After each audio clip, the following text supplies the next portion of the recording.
And the famous tomb of the first emperor is part of this pattern. It is also a pyramid. It has also not been excavated. The terracotta army around it has been found. Qin Shi Huang may never have truly died. Based on recent surveys, the mausoleum of Qin Shi Huang isn't a burial site for a king. It's designed as an ancient genetic laboratory, meant to preserve his DNA, to make him immortal. Beneath the earth of Xi'an, radar and geochemical surveys reveal anomalous data airtight corridor systems, symmetrical multi-level structures, and especially mercury levels hundreds of times above natural. Confirmed in a 2020 Nature report. In this environment, mercury isn't just a poison, it's the perfect biological preservative, capable of halting decay and maintaining DNA stability across millennia. What this means, Qin Shi Huang's body may have been kept in a state of biological preservation, awaiting an era advanced enough to revive it. This is evidenced by numerous ancient texts. They show that he wasn't just seeking glory after death, he was conducting a biological experiment to extend life itself. In the records of the Grand Historian by Sima Qian and the Biographies of Immortals, lines describe a top-secret project known as the Elixir Method, a solution containing eternal vitality, not sorcery, but a chemical mixture of mercury, jade essence, human serum, and extremely rare herbs. Qin Dynasty Taoists recorded direct experiments on human bodies, observing reactions in blood, skin, and heartbeat. From a modern perspective, this was primitive chemical biological experimentation, where humans first attempted to intervene in their own mechanisms of life. In the imperial court, Qin Shi Huang believed that the soul cannot endure if the bloodline is not preserved. He wanted to store the code of life, what we now call DNA, and make it exist eternally, even if the body no longer functions. That's why his mausoleum wasn't built like an ordinary tomb. Inside, the mercury rivers flowing around the central chamber aren't just symbols of the afterlife, but an artificial circulatory system. Mercury moves through sealed conduits surrounding the stone coffin, forming a closed loop that mimics blood flow in the body.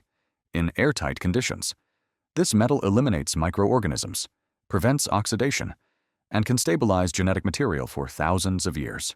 Some modern scholars argue that Qin Shi Huang preserved his own DNA in that mercury environment, with the belief that the body doesn't need to live, only to exist.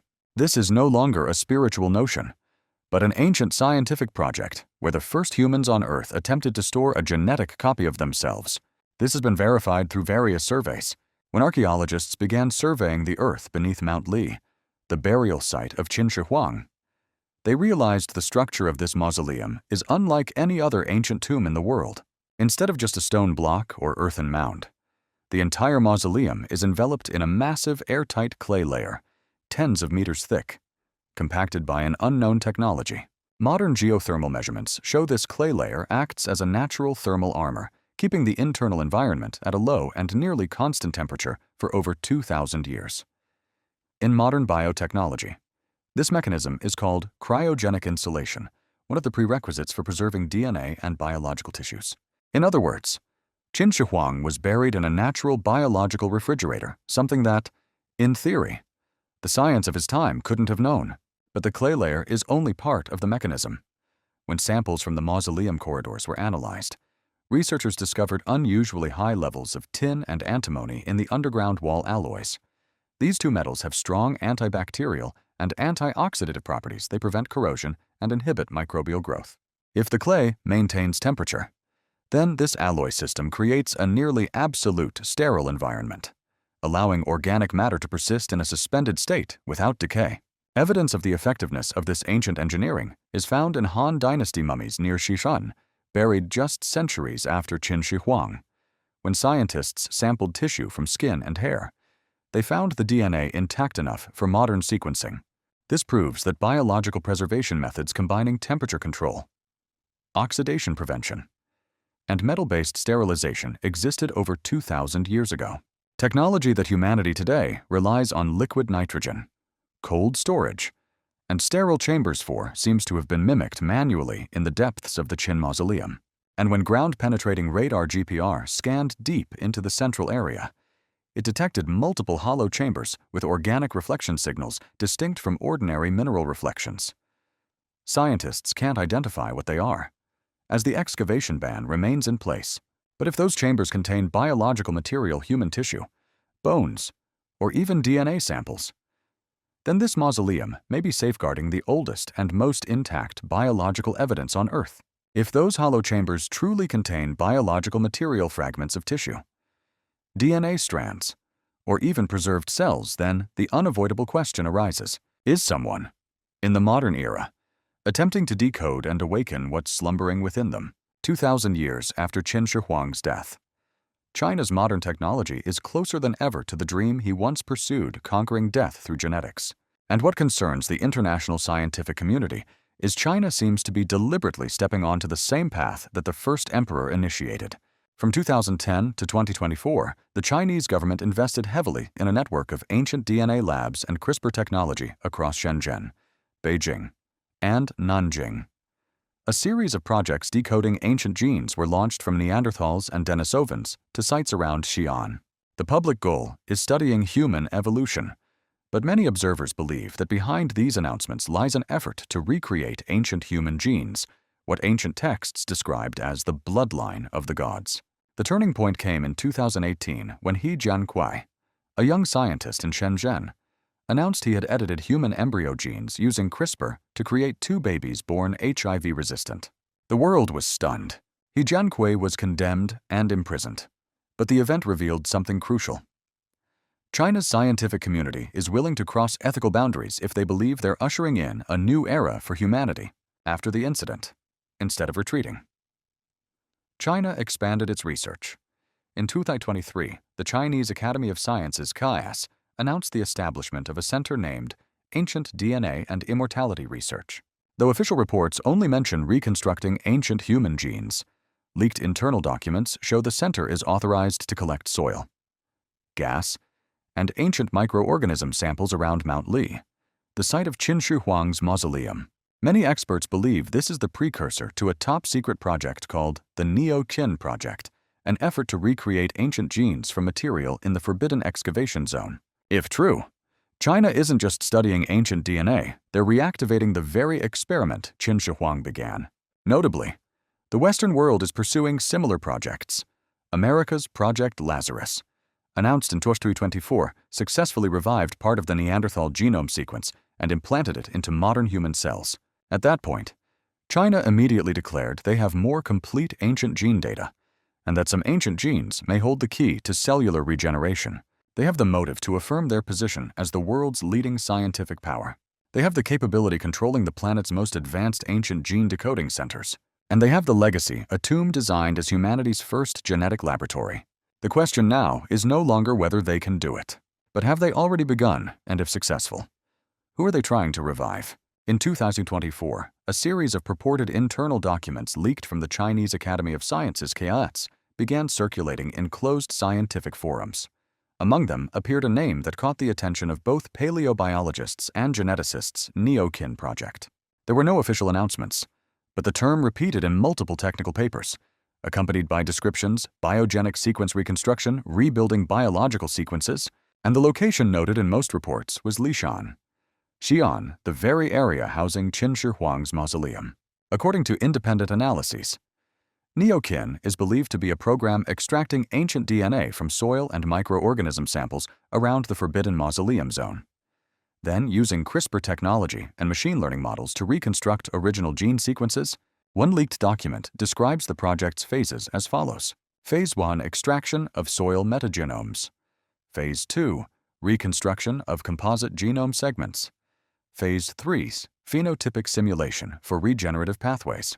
Simply put, they're collecting decayed DNA from the soil, piecing together surviving fragments, and using computers to restore ancient genes capable of cellular regeneration.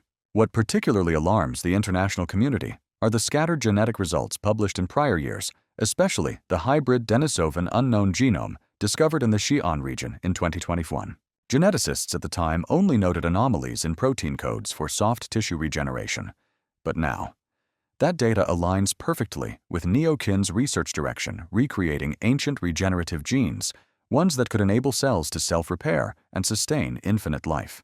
A 2023 CAS report, later removed, vaguely referenced ancient regenerative genes sequences capable of promoting cellular recovery beyond normal levels.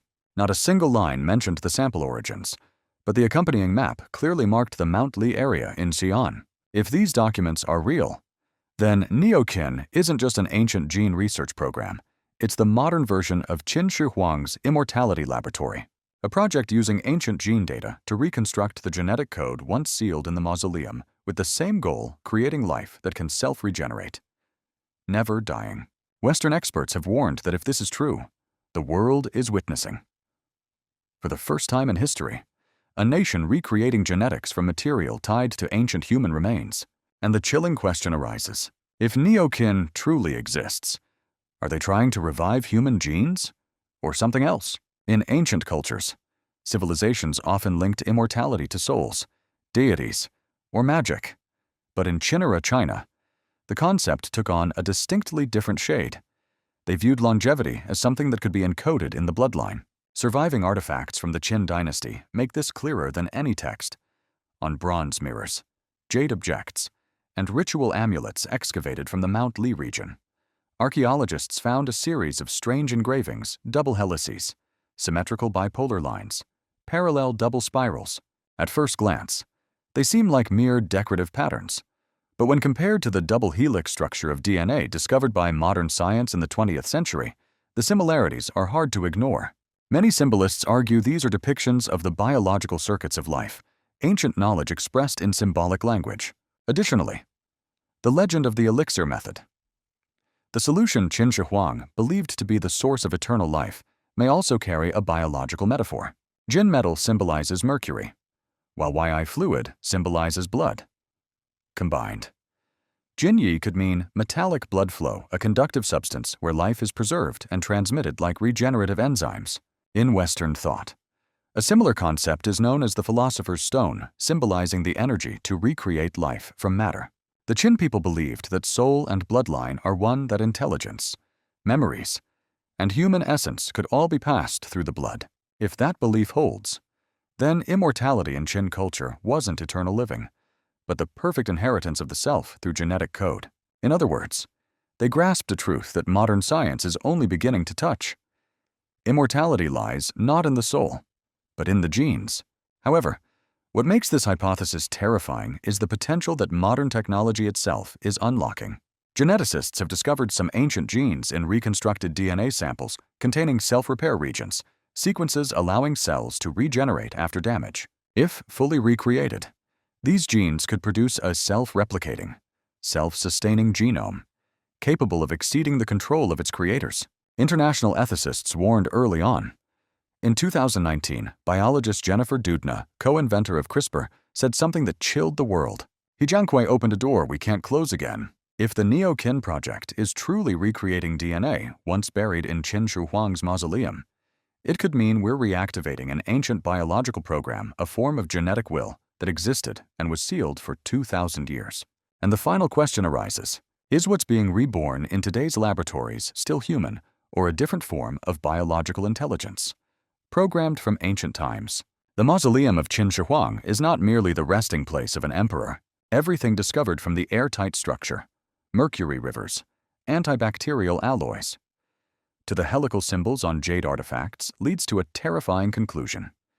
This isn't the tomb of a human, but humanity's first laboratory in attempting to create a being beyond human. Qin Shi Huang didn't just want immortality.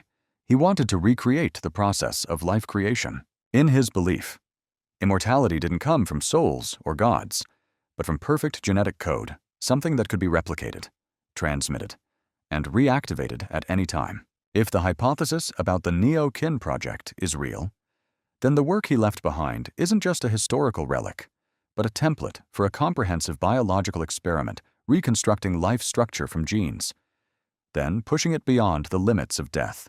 Modern researchers believe Qin Shi Huang may have ordered the preservation not only of his own DNA, but of the entire biological data of the Qin Empire genes from the royal family, warriors, and even creatures he deemed sacred. If true, that mausoleum held the genetic map of an entire civilization, a formula for evolution buried awaiting recovery. Now, 2,000 years later, the Neokin project may be repeating that very process. As DNA decoding and cell revival technology advance to the point where humans can recreate living tissue from remnants in the soil. Creation, The concept of creating life once reserved for the divine is being reenacted in laboratories. And the irony is that experiment originated from a tomb. Perhaps Qin Shi Huang never died as a king. He left behind a machine, a system programmed to restart when humanity gains the ability to decode it. And perhaps that moment is closer than ever. If immortality truly lies in the genes, then the final question is no longer whether we can do it, but who will be allowed to revive first, the creators of life, or the one who first tried to become a god?